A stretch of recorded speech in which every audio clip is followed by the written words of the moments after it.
Yes, I have a love affair with Spanish wines, and it continues this week. I've got a little gem for you, so stay tuned. I'll tell you all about it.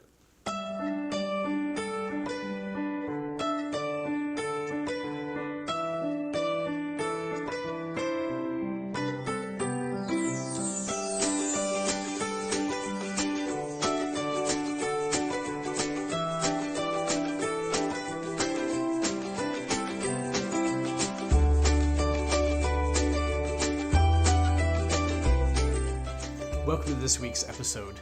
The Spanish wine affair continues, and I wanted to share with you a wine I picked up last week at one of my local wine retail stores. And I'm a huge fan of obviously exploring the wine retailers in your area, Total Wine, or even the small private businesses who need our support, so it's nice to support them. But I've also shown you in quite a few shows why it's great to know what you like, especially if you have to go to a grocery store where no one's going to give you a hand.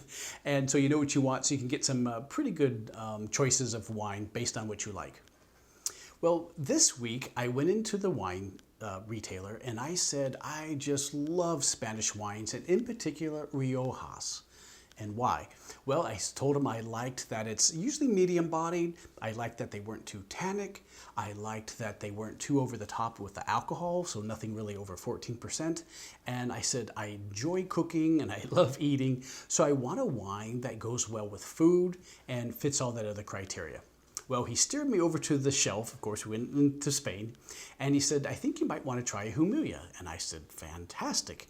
And so this Jumilla it's been a delight. One of the great things about Spanish wines are they are affordable, food friendly, and just recommend, they're just so unique in a way that it's different if you drink a lot of, say, the California domestic wine, so the Napa Cabs and Merlots, and it's the Spanish wines just offer some great diversity, and I think that was nice. So this wine represents Jumilla. And this area in this part of Spain, even though it's somewhat close to the coast, it's inland enough that it's very hot and arid and it doesn't get a lot of water. And guess what? This is where the grape Monastrell does really well, just shines. And you're thinking, well, Trent, I don't know if I've ever heard of Monastrell. Well, maybe you have if you've seen the French spelling of it, which is Mourvedre. And it's a very famous grape from the south of France. Makes great concentrated, very blueberry-like wines. So if you see a Mourvedre, or you've heard about Mourvedre, maybe you've even had one, and you like it, I think you're going to like the Jumilla.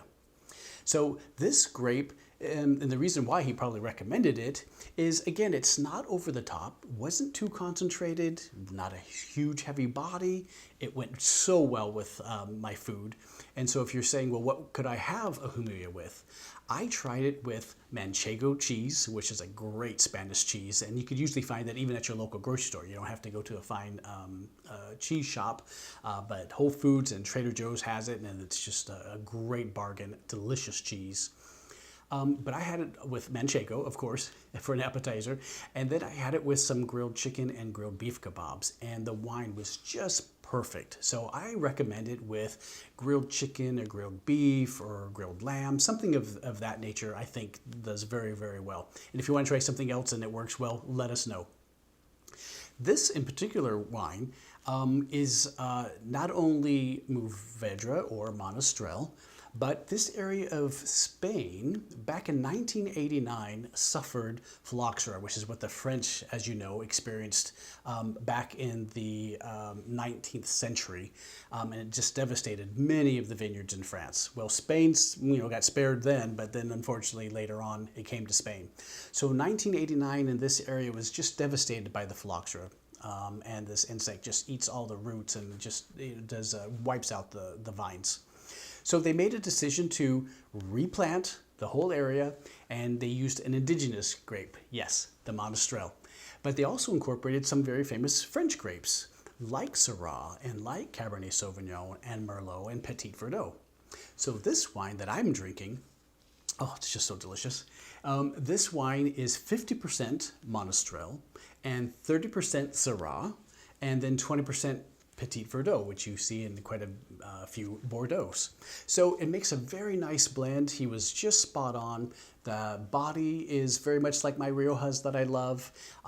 Instead of having maybe a bright cherry aroma to it, this one was a little bit more like a blueberry pie or blackberry, but with a lot of smoke to it. It's almost like if someone were smoking and you had some blueberry jam. Some of the reviews said it's a spice bomb. I got some of the spiciness, but it didn't come across as a spice bomb. But maybe that's because I was having it with some really excellent food, some Afghanistan kebabs. So I thought it fit all the criteria what I already like about Riojas, but now I got out of my comfort zone and I tried something else, still from Spain, different blend of grapes, and I was just absolutely blown away. So I'm going to give you some information about this area in Spain, as well as from the winery itself. A very nice family-run winery in this part of Spain, and it's quite beautiful. If I get a chance to visit there, I'd like to. Actually, it reminds me of some parts of California. So it's a wonderful expression. It was so nice to sort of get out of my, yes, I still have my affair with Spanish wine, but instead of just sticking with Riojas, I had a chance to try Jumilla, and I'm so glad I did. So, a few lessons, right? It's good to get out of our comfort zone, try something new, and the better we are at explaining what we like, the more success we're going to have when we try something different. And that's usually going to require going to a fine wine retailer like I did. So I told him what I liked. He said, let's try this one. It sort of fit the criteria. And wow, here it is. What a beautiful wine. It was just delicious. And the Spanish wines, affordable, food-friendly, and just delicious. So I haven't had a bad one yet. So I encourage you to try some Spanish wines. You can look at my episodes on Rioja, and now I could add Jumilla to the list. And I'm looking forward to trying some more Spanish wines and sharing them with you. So again, thank you very much for tuning into this week's episode. Thank you for being such loyal subscribers and sharing it with your friends and coworkers and family. I sure appreciate it. So the Spanish wine affair continues. So until next time, everyone, cheers.